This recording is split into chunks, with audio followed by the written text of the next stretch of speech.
Poucos programas marcaram a infância dos brasileiros como o Sítio do Pica-Pau Amarelo. Durante décadas, milhões de crianças cresceram acompanhando as aventuras de Emília, Visconde, Pedrinho e Narizinho. Mas com o passar dos anos, aquele universo que dominava a televisão simplesmente desapareceu. Afinal, o que aconteceu com o Sítio do Pica-Pau Amarelo?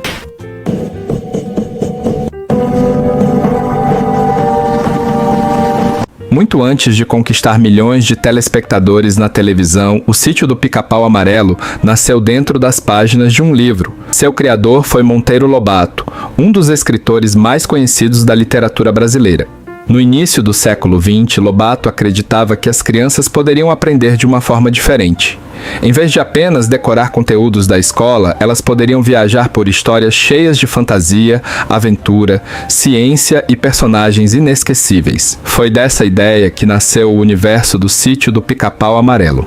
Um lugar onde bonecas podiam falar, sabugos de milho se transformavam em cientistas e criaturas do folclore brasileiro conviviam lado a lado com personagens da mitologia grega, dos contos de fadas e até da ciência. Essa mistura de imaginação e conhecimento era algo completamente diferente para a época. Enquanto muitas histórias infantis vinham da Europa, Monteiro Lobato decidiu criar um universo que valorizava elementos da cultura brasileira. Personagens como o Saci e a Cuca passaram a ganhar ainda mais espaço entre as crianças brasileiras graças aos livros do Sítio. E pouco a pouco, aquelas histórias começaram a conquistar famílias inteiras.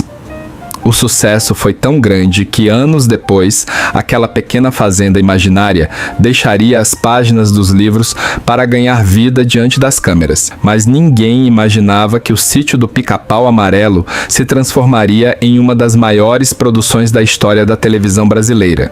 Depois de conquistar milhares de leitores, era apenas questão de tempo até que o universo criado por Monteiro Lobato chegasse à televisão. Foi exatamente isso que aconteceu. A primeira adaptação para a televisão surgiu ainda na década de 1950, quando a TV brasileira dava seus primeiros passos. Naquela época, produzir um programa infantil era um enorme desafio. Os recursos eram extremamente limitados. Não existiam efeitos especiais modernos. Grande parte dos cenários era construída manualmente. Mesmo assim, o encanto das histórias conquistou o público. Mas foi anos depois que o Sítio do Pica-Pau Amarelo alcançou um sucesso ainda maior. A Rede Globo decidiu investir em uma adaptação muito mais ambiciosa. Os cenários ficaram maiores. Os figurinos ganharam muito mais detalhes. Os personagens passaram a fazer parte da infância de milhões de brasileiros. Cada personagem possuía uma personalidade única. Não demorou muito para que o Sítio deixasse de ser apenas um programa infantil. Ele se transformou em parte da cultura brasileira. Crianças acordavam cedo para assistir aos episódios. Pais assistiam junto. E muitos guardam essas lembranças até hoje. O sucesso foi tão grande que o Sítio ultrapassou a televisão.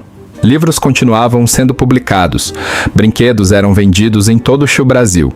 Discos, DVDs e diversos produtos ajudaram a manter aqueles personagens vivos por muitos anos. Já nos anos 2000, uma nova geração conheceu o Sítio, através de uma versão completamente renovada. Os efeitos especiais evoluíram. Os cenários ficaram ainda maiores. E novos telespectadores passaram a acompanhar as aventuras de Emília e seus amigos. Parecia que o sucesso duraria para sempre. Mas aos poucos, algo começou a mudar. Depois de conquistar milhares de leitores, era apenas questão de tempo até que o universo criado por Monteiro Lobato chegasse à televisão. E foi exatamente isso que aconteceu.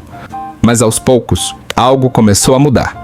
Depois de décadas fazendo parte da infância de milhões de brasileiros, muita gente começou a perceber uma mudança.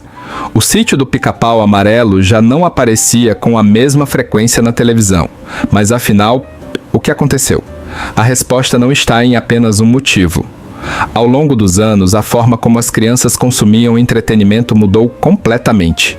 Se antes a televisão era a principal fonte de diversão, hoje o público infantil divide sua atenção entre YouTube, streaming, jogos e redes sociais.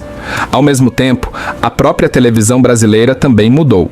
Programas infantis deixaram de ocupar o espaço que tinham durante as décadas de 80, 90 e início dos anos 2000. Outro fator importante envolve a própria obra de Monteiro Lobato. Com o passar dos anos, alguns trechos dos livros passaram a ser debatidos por estudiosos e educadores. Essas discussões levantaram questões sobre como determinadas passagens deveriam ser apresentadas às novas gerações. Esses debates fazem parte da história da obra, mas não explicam sozinhos a diminuição da presença do sítio na televisão.